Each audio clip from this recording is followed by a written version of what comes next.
everyone, this is Divya Mishra. Welcome to our channel Yes You Can. Okay, so in this video we are going to start our new chapter, that is Human Eye and the Colorful World. Human आई तो आप लोगों के chapter में से discard कर दिया as of now, that is the syllabus coming in your first terminals. But इसके आगे का chapter that is the colourful world. ये तीन कॉन्सेप्ट, सबसे पहला scattering of light, dispersion of light and total internal reflection, ये तीनों कॉन्सेप्ट्स और इनकी एप्लीकेशंस आपके एग्जाम में अभी भी आने वाली हैं. और ट्रस्ट मी, इसके ऊपर बहुत ज़्यादा इंपॉर्टेंट क्वेश्चंस फ्रेम हो सकते हैं, क्योंकि अभी तो एमसीक्यू टाइप क्वेश्चंस हैं, तो और ज़्यादा क्रिटिकल क्वेश्चंस बन सकते हैं. ठीक है, तो सबसे पहले हम कर लेते हैं स्कैटरिंग ऑफ लाइट का हल्का सा पढ़ लेते हैं कि क्या है बेसिकली. स्कैटरिंग ऑफ लाइट क्या है? आपने एक टिंडल इफेक्ट फिनोमिनन पढ़ा होगा कि जैसे यहाँ से रे ऑफ लाइट मान लो आ रही है, यहाँ पे बहुत सारे पार्टिकल्स हैं. ठीक है, जैसे ही इन पार्टिकल से ये लाइट टकराएगी तो लाइट का हो जाएगा लाइट हो जाएगी रीडायरेक्ट. जैसे लाइट वैसे तो सीधा ट्रैवल करती है, बट किसी चीज़ से टकराएगी तो क्या करेगी? लाइट बाउंस करेगी. तो लाइट टकरा के क्या कर रही है? एक जगह से रीडायरेक्ट हो रही है इन डिफरेंट डायरेक्शंस. ठीक है, इस फिनोमिनन को हम बोलते हैं स्कैटरिंग ऑफ लाइट. लाइट का तितर बितर हो जाना.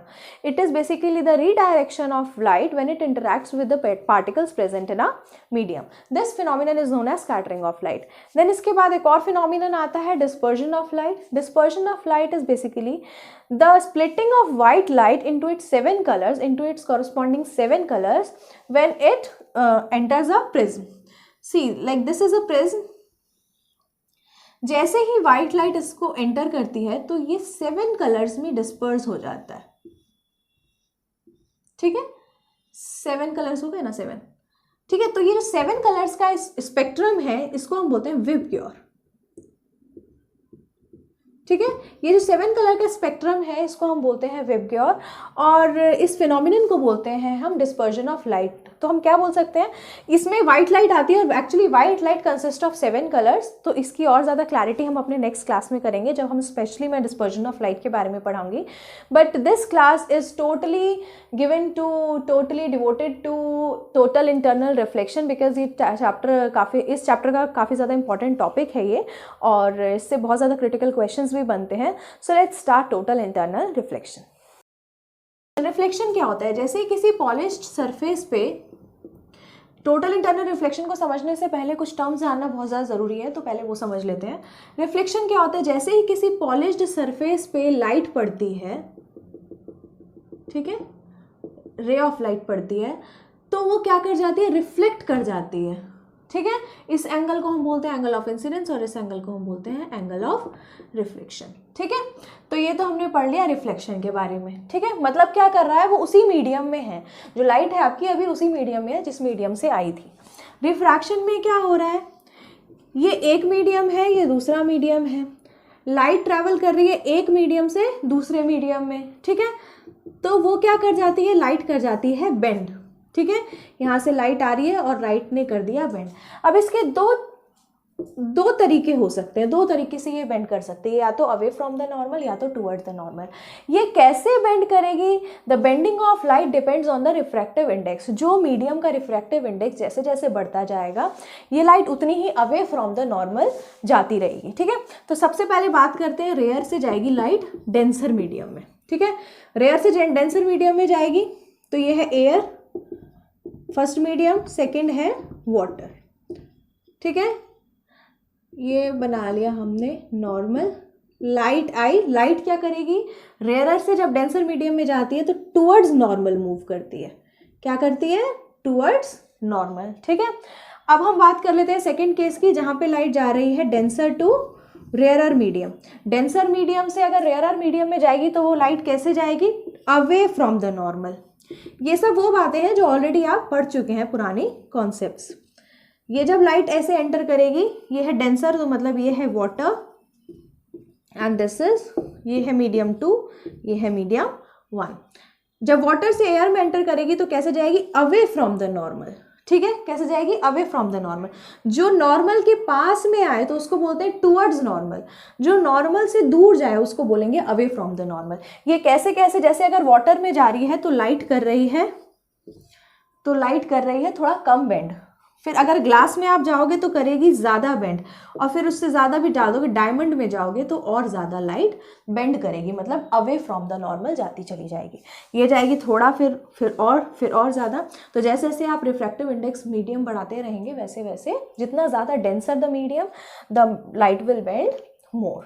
ठीक है, तो इसके बाद हम अब बात करेंगे अपने टोटल इंटरनल रिफ्लेक्शन के। मानते हैं कि ये हमारा डेंसर मीडियम है, ये हमारा रेयरर मीडियम है। हमने पढ़ा है कि जैसे ही रेयरर मीडियम से डेंसर मीडियम में जाती है वैसे ही light away from the normal move करती है। ठीक है, तो मान लो एक लाइट यहाँ पे फॉल की हमने, रे ऑफ लाइट, ठीक है, ये है आपका नॉर्मल। ठीक है, और जैसे हमने पढ़ा कि एंगल ऑफ इंसिडेंस है तो ये एंगल क्या हो गया, I1 मान लेते हैं इसको, और ये जाएगी अवे फ्रॉम द नॉर्मल। ठीक है, तो ये हो गया आपका R1। ठीक है, ये हो गया आपका R1। अब मैं चाह रही हूँ कि मैं ये एंगल ऑफ इंसिडेंस बढ़ाऊं, तो मैं ठीक है बढ़ा देती हूँ, क्या दिक्कत है, बढ़ा देती हूँ। ये हो गया मेरा I2। तो अब क्या जाएगी, लाइट और ज़्यादा away from the normal move करेगी, तो ये हो गया मेरा R2।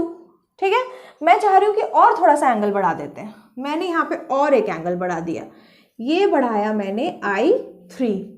अब लाइट देख रही हूँ कि और ज़्यादा बेंड हो गई है। अब ये कितना बन गया है हमारा R3। ठीक है, अब एक ऐसा पॉइंट आएगा जिसको हम बोलेंगे, हम देख रहे हैं उस पॉइंट पे कि अब मैंने अगर एंगल बढ़ाया है तो लाइट एकदम इसी सरफेस पे आके चली गई है। मैंने ये अब जब एंगल बढ़ाया तो जो लाइट है वो 90 डिग्री पे मूव कर गई है। ठीक है, इस एंगल पे। ठीक है, ये हो गया मेरा I4 और ये हो गया मेरा R4। इस एंगल को हम बोलते हैं क्रिटिकल एंगल। ऐसा एंगल जहां पे एंगल ऑफ रिफ्रैक्शन जो हो जाए वो हो जाए 90 डिग्री, इस एंगल को हम बोलेंगे क्रिटिकल एंगल। तो क्रिटिकल एंगल आपके एग्जाम में भी बहुत ज़्यादा इंपॉर्टेंट है और एमसीक्यू टाइप क्वेश्चन में तो बहुत ही ज़्यादा इंपॉर्टेंट हो जाता है। तो क्रिटिकल एंगल क्या हुआ, ऐसा एंगल जिसमें एंगल ऑफ रिफ्रैक्शन क्या बन जाए, 90 degree. It is the angle where angle of the corresponding angle of refraction is 90 degree. ठीक है, अब क्या हो रहा है, अगर मैं इससे ज्यादा एंगल बढ़ा दूंगी, अगर मैंने इससे ज्यादा एंगल बढ़ा दिया है, मतलब मान लो और ज्यादा मैंने उसको बेंड कर दिया, अगर मैं इससे ज्यादा बढ़ा दूंगी, अब क्या कर रही है लाइट बाउंस बैक कर गई। इसी वाले पैटर्न को हम बोलते हैं टोटल इंटरनल रिफ्लेक्शन। अभी तक रिफ्रैक्शन में क्या हो रहा था, लाइट एक मीडियम से दूसरे मीडियम में जा रही थी। क्रिटिकल एंगल में क्या हुआ, उसने एग्जैक्टली 90 डिग्री बना लिया। और इस वाले में क्या हुआ, वो लाइट बाउंस बैक कर गई है। बाउंसिंग बैक ऑफ लाइट क्या होता है, रिफ्लेक्शन होता है। ठीक है, इसलिए इसको बोलते हैं total internal reflection. Total internal क्यों बोल रहे हैं, क्योंकि वो इंटरनल वो उसी मीडियम में आ गई वापस से लाइट क्या कर गई, रिफ्लेक्ट कर गई, इसलिए इसको बोलेंगे टोटल इंटरनल रिफ्लेक्शन। ये बहुत ज्यादा इंपॉर्टेंट है। अब क्या बन गया, ये हो गया आपका I5। ठीक है, और ये देखो कितना बड़ा एंगल बन गया, कितना बड़ा एंगल बन गया, ये हो गया आपका R5। तो अब क्या, अगर आपसे कोई पूछे कि टोटल इंटरनल रिफ्लेक्शन क्या होता है, तो इसमें दो केसेस बहुत ज्यादा इंपॉर्टेंट है। पहला क्या, कि लाइट जानी चाहिए डेंसर टू रेयरर मीडियम। हर बार क्या हो रहा है, डेंसर मीडियम से रेयरर मीडियम में जा रही है ना light, denser to rarer medium. तो पहली कंडीशन क्या होगी, light should go from denser to rarer medium, denser से रेयरर मीडियम जाएगी। देन उसके बाद क्या होना चाहिए, the angle of incidence should be greater than critical angle. Critical angle कौन सा था, I4 की जगह इसको IC लिख देते हैं।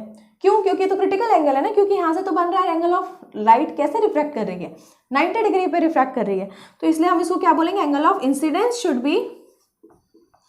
अब अगर मुझे बनाना है angle of total internal reflection कराना है, तो मेरे को इससे भी बड़ा एंगल देना पड़ेगा ना।